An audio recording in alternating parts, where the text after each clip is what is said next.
Welcome to Pooja Nardia English classes. आज के video में हम करेंगे सिनोनिम्स ऑफ हरी। सबसे पहले जानते हैं सिनोनिम्स का एक्सप्लेनेशन। सिनोनिम्स आर वर्ड्स और phrases that have the same और very similar meanings.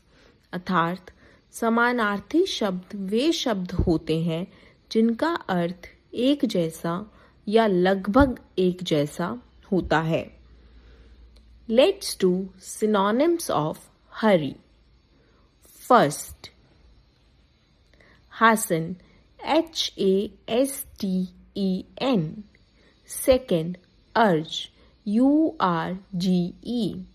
Third, accelerate, ACCELERATE. Fourth, bustle, BUSTLE.